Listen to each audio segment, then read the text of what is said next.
और आइए बात करते हैं आज के मुख्य समाचार में देश भर की तमाम बड़ी खबरों पर नजर डालते हैं। देखिए, सबसे पहले तो आज के कुछ बड़े इवेंट। दिल्ली की रेखा गुप्ता सरकार के 1 साल का कार्यकाल पूरा होने के मौके पर आज रामलीला मैदान में कार्यक्रम का आयोजन होगा और इस दरमियान मुख्यमंत्री रेखा गुप्ता कई बड़े ऐलान भी करेंगी। और वहीं आरएसएस के 100 साल के मौके पर भी देश भर में कई जगहों पर आज विशाल हिंदू सम्मेलन का आयोजन भी होगा, जैसे उत्तर प्रदेश मेरठ वगैरह में, राजस्थान अलवर प्रतापगढ़, यूपी मैनपुरी समेत कई जगहों पर ये आयोजन होने जा रहे हैं। और मौसम विभाग की तरफ से भी एक बड़ी चेतावनी जारी की गई है। आज, कल और परसों 8, 9, 10 तारीख को कई राज्यों में आंधी बारिश की चेतावनी है। बर्फबारी और शीतलहर का भी अलर्ट जारी हुआ पहाड़ी राज्यों में। आगे मैं आपको बताऊंगा और भी पूरे मौसम समाचार विस्तार से। और बड़ी खबर देखिए दोस्तों, बिहार की नीट छात्रा के मामले पर भी अब इंसाफ की मांग को लेकर आज 8 फरवरी को दिल्ली के जंतर मंतर पर आंदोलन किया जाएगा। जो हाल ही में बिहार की नीट छात्रा के साथ दरिद्रगी और हत्या का मामला हुआ था, तो उसके विरोध में आज आंदोलन देखने को मिलेगा। वहीं उत्तराखंड में अंकिता भंडारी को भी न्याय दिलाने के लिए आज 8 फरवरी को महापंचायत का आयोजन होगा। तमाम संगठनों ने रणनीति भी बनाई है और इंडिया एआई इम्पैक्ट समिट 2026 के लिए मीडिया पंजीकरण के आवेदन की अंतिम तिथि भी आज 8 फरवरी को है। राशन कार्ड धारकों के लिए बड़ा अपडेट आ रहा, आज से ही मिलेगा जनवरी का राशन। 26 फरवरी तक वितरण होगा। उत्तर प्रदेश में आज से ये राशन वितरण शुरू होने जा रहा और इस बार चावल के साथ साथ बाजरा भी दिया जाएगा राशन कार्ड धारकों को। चलिए आगे बढ़ते हैं अब अपन खबरों में। सबसे पहले बात करते हैं दोस्तों भारत अमेरिका के बीच व्यापार समझौते को लेकर। देखिए, आखिरकार भारत पर अमेरिका का जो एक्स्ट्रा टैरिफ था वो अब खत्म हो चुका है और इस फैसले पर देश के वाणिज्य मंत्री पीयूष गोयल बोले कि अमेरिका में भारतीय कृषि उत्पादों पर 0 ड्यूटी रहेगी। इससे हमारे देश के किसानों और मछुआरों को बड़ा फायदा मिलेगा। जो अमेरिका ने भारतीय सामानों पर अतिरिक्त 50% टैरिफ लगा रखा था, तो उसको घटाकर अब 18% ही कर दिया है। इसके अलावा रूस से तेल खरीदने को लेकर भी भारत पर लगाया गया 25% अतिरिक्त टैक्स भी हटा लिया गया है। तो भारत अमेरिका के बीच व्यापार समझौते यानी ट्रेड डील को लेकर बातचीत अंतिम चरण में चल रही है और इस बातचीत के शुरुआती दौर में ही अमेरिका ने टैक्स वगैरह भी हटा दिया है। वैसे भारत अमेरिका के बीच टोटल 45 लाख करोड़ की ये ट्रेड डील होने वाली है और इससे भारत के दवा sector, medical industry, pharma sector को, विमान के पुर्जों और आभूषण सेक्टर को बड़ी राहत मिलेगी, क्योंकि भारत अमेरिका के बीच ये 500 अरब डॉलर की बड़ी ट्रेड डील हुई है। इस व्यापारिक समझौते को लेकर अमेरिकी राजदूत सर्जियो गोर का भी कहना है कि भारत यूएस व्यापार समझौते का श्रेय प्रधानमंत्री नरेंद्र मोदी और अमेरिकी राष्ट्रपति डोनाल्ड ट्रंप को जाता है। और इस व्यापारिक समझौते पर देश के इंडस्ट्री एक्सपर्ट का भी ये कहना है कि भारत अमेरिका ट्रेड डील से दोनों देशों के निर्यातकों के लिए अवसर बढ़ेंगे। वहीं वित्त मंत्री निर्मला सीतारमण का भी कहना है कि भारत अमेरिका के बीच अंतरिम व्यापार समझौते का फ्रेमवर्क तय हो चुका है। बीटीए पर बातचीत जारी रहेगी। और देश के केंद्रीय मंत्री हरदीप सिंह पुरी बोले कि भारत अमेरिका अंतरिम व्यापार समझौता रोजगार और निवेश को बढ़ावा देगा। पीएम मोदी का कहना कि इस समझौते से देश के मेक इन इंडिया को बढ़ावा मिलेगा और सरकार ने यह भी स्थिति क्लियर कर दी है कि इस ट्रेड डील में ऊर्जा सुरक्षा पर हमारी प्राथमिकता रखी गई है। इसके अलावा किसानों के हितों पर कोई आंच नहीं आएगी। वाणिज्य मंत्री पीयूष गोयल ने प्रेस कॉन्फ्रेंस में कहा कि न ही रेड लाइन क्रॉस की और न ही किसानों के हितों के साथ कोई समझौता किया। इस भारत अमेरिका व्यापारिक समझौते पर उन्होंने ये भी स्पष्टीकरण दिया, यानी अनाज, डेयरी, मांस, इन मुद्दों पर अमेरिका के सामने नहीं झुका भारत। व्यापार समझौते में सख्त नीति अपनाई हमारे देश ने। किसानों के साथ किसी तरह का कोई कॉम्प्रोमाइज नहीं किया गया है। वैसे इस ट्रेड डील के बाद देखिए आप, अमेरिका से हार्ले डेविडसन जैसी बाइक्स का शून्य शुल्क पर आयात हो सकेगा। उद्योग संगठनों का कहना है कि अंतरिम व्यापार समझौते से निर्यातकों, एक्सपोर्टर्स के लिए भी अमेरिकी बाजार खुलेगा।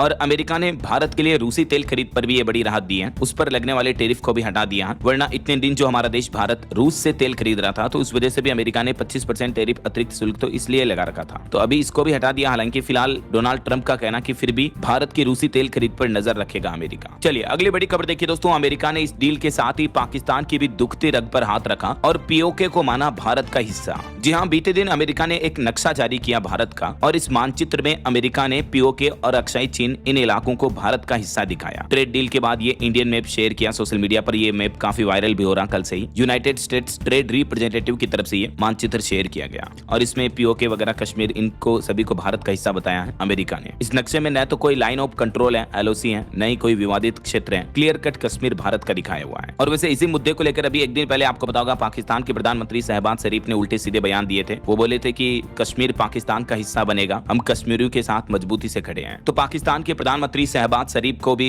कश्मीर मुद्दे पर दिए इस भड़काऊ भाषण के लिए भारत ने मुंहतोड़ जवाब दिया वापस। और इस मामले पर भारत ने प्रतिक्रिया करते हुए कहा कि जम्मू कश्मीर और लद्दाख भारत के अभिन्न अंग थे, हैं और हमेशा रहेंगे। पाकिस्तान पहले अपनी आंतरिक समस्याओं पर ध्यान दें, न कि पड़ोसी देश के आंतरिक मामलों में दखल दें। तो ये कुछ दोस्तों भारत, अमेरिका और पाकिस्तान के मसलों के अपडेट रहे। और चलिए आगे बढ़ते खबरों में देखिए आप अगली खबर। 2 दिन के मलेशिया दौरे पर हैं अभी प्रधानमंत्री नरेंद्र मोदी और जब वो मलेशिया पहुंचे तो खुद वहां के प्रधानमंत्री भारत के पीएम को रिसीव करने पहुंचे। और इस मुलाकात के बाद प्रधानमंत्री नरेंद्र मोदी बोले कि ये उनका भारतीयों के लिए प्रेम है, जल्दी यहाँ यूपीआई भी लॉन्च करेंगे। ये कुछ तस्वीरें आप देख सकते हैं। मलेशिया के पीएम अनवर इब्राहिम और प्रधानमंत्री प्रधानमंत्री नरेंद्र मोदी की मुलाकात की। वो उन्हें एयरपोर्ट रिसीव करने पहुंचे और फिर उन्हीं की कार में एक कार्यक्रम स्थल पर भी गए, दोनों देशों के पीएम साथ में। और यहाँ मलेशिया में प्रधानमंत्री नरेंद्र मोदी ने एक बड़ा ऐलान किया। एक तो पीएम बोले कि जल्दी यहाँ यूपीआई सेवाएं शुरू होगी और एक नया वाणिज्य दूतावास यानी इंडियन एम्बेसी भी खोली जाएगी मलेशिया में। इससे भारत मलेशिया के रिश्ते मजबूत होंगे। पीएम मोदी ने कहा कि भारत की सफलता एशिया की सफलता है। और पीएम मोदी से मुलाकात के बाद मलेशिया के पीएम ने अपने सोशल मीडिया पर यह फोटो शेयर करते हुए भारतीय समुदाय से कहा कि मैंने अपना वादा पूरा किया। चलिए अगली खबर देखिए दोस्तों, सोना चांदी के भाव पर बड़ा अपडेट आ रहा, क्योंकि आज संडे है तो मैं आपको साप्ताहिक रेट बता देता हूँ। इस